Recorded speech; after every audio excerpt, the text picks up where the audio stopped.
कभी कभी एक छोटा सा मैसेज पूरी जिंदगी बदल देता है और कभी वही मैसेज जिंदगी खत्म भी कर देता है। आरव एक साधारण लड़का था, दिल का बहुत साफ लेकिन अंदर से पूरी तरह टूटा हुआ। उसकी जिंदगी में सब कुछ सामान्य दिखता था, लेकिन सच ये था कि वो हर दिन बस एक ही चीज के सहारे जी रहा था। यादें। उसके फोन में एक नंबर सेव था, रिया। वो नंबर जिसे वो हर दिन देखता था, लेकिन कभी कॉल करने की हिम्मत नहीं कर पाता था। रिया, वो लड़की जिससे आरव ने सच्चा प्यार किया था। लेकिन एक दिन सब कुछ अचानक खत्म हो गया। उस दिन रिया ने फोन पर कहा था, आरव, अब हम साथ नहीं रह सकते। आरव के लिए ये शब्द किसी झटके से कम नहीं थे। उसने पूछा, क्यों? मैंने क्या गलत किया? रिया ने बस इतना कहा, तुम बहुत अच्छे हो, लेकिन मेरे लिए नहीं। और फिर कॉल कट गई। उस एक पल ने आरव की पूरी दुनिया बदल दी। उसके बाद उसने हंसना छोड़ दिया, लोगों से मिलना छोड़ दिया और धीरे धीरे खुद को भी खो दिया। समय बीतता गया, लेकिन वो नंबर आज भी उसके फोन में वैसे ही सेव था। एक रात करीब 2 बजे, जब पूरा शहर सो रहा था, अचानक आरव के फोन की स्क्रीन चमकी। उसने देखा मैसेज आया था, और वो मैसेज रिया का था। मुझे तुमसे मिलना है, आखिरी बार। आरव की धड़कन तेज हो गई। महीनों बाद अचानक ये मैसेज। उसे समझ नहीं आया कि क्या करे, लेकिन दिल ने दिमाग से पहले फैसला कर लिया। उसने जवाब दिया, कहा। रिया ने एक लोकेशन भेजी, शहर से थोड़ा दूर एक पुराना पार्क। रात गहरी होती जा रही थी, आसमान में हल्की धुंध थी, हवा ठंडी थी और चारों तरफ एक अजीब सा सन्नाटा। लेकिन आरव बिना कुछ सोचे उस पार्क की तरफ निकल पड़ा। जब वो वहां पहुंचा तो चारों तरफ अंधेरा था। पेड़ों की परछाइयां जमीन पर हिल रही थीं। हवा की आवाज और सूखे पत्तों की सरसराहट माहौल को और डरावना बना रही थी।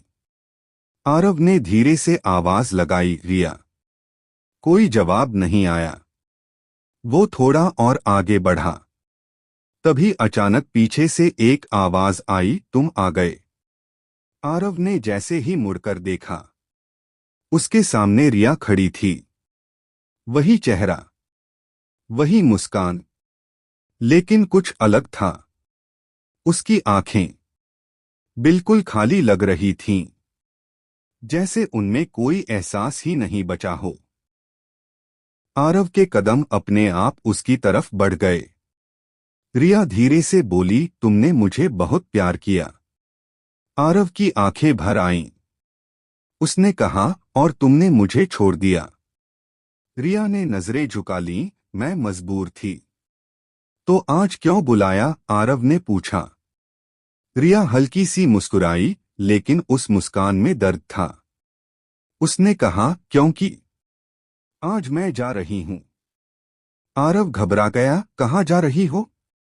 रिया ने उसकी आंखों में देखते हुए कहा, इस दुनिया से। आरव के पैरों तले जमीन खिसक गई। वो कुछ समझ ही नहीं पा रहा था।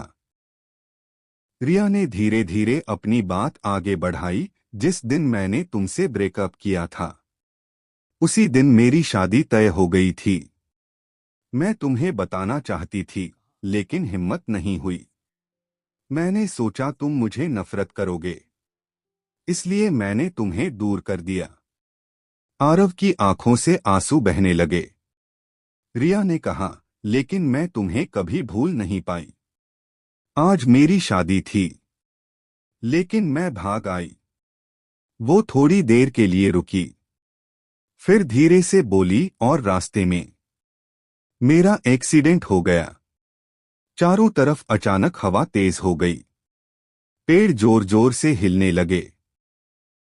आरव ने कांपती आवाज में पूछा, क्या मतलब? रिया ने उसकी तरफ देखते हुए कहा, मैं अब जिंदा नहीं हूं। ये सुनकर आरव पीछे हट गया। उसका दिल जोर जोर से धड़कने लगा। उसे समझ नहीं आ रहा था कि वो सपना देख रहा है या हकीकत। रिया की परछाई धीरे धीरे गायब होने लगी। उसका चेहरा बदलने लगा, जैसे वो धीरे धीरे धुंध में घुल रही हो। आरव डर के मारे वहीं खड़ा रह गया। उसका फोन उसके हाथ से गिर गया। अगली सुबह जब लोग उस पार्क में पहुंचे तो उन्होंने आरव को जमीन पर बेहोश पड़ा पाया। उसके पास उसका फोन गिरा हुआ था। फोन की स्क्रीन अभी भी ऑन थी और उसमें एक आखिरी मैसेज लिखा था, थैंक यू मुझे मिलने के लिए। अब मैं चैन से जा सकती हूं। लेकिन जब पुलिस ने जांच की तो उन्हें पता चला रिया की मौत 2 दिन पहले ही हो चुकी थी। कुछ रिश्ते कभी खत्म नहीं होते, वो बस अधूरे रह जाते हैं। और कभी कभी वही अधूरे रिश्ते मौत के बाद भी हमारा पीछा नहीं छोड़ते।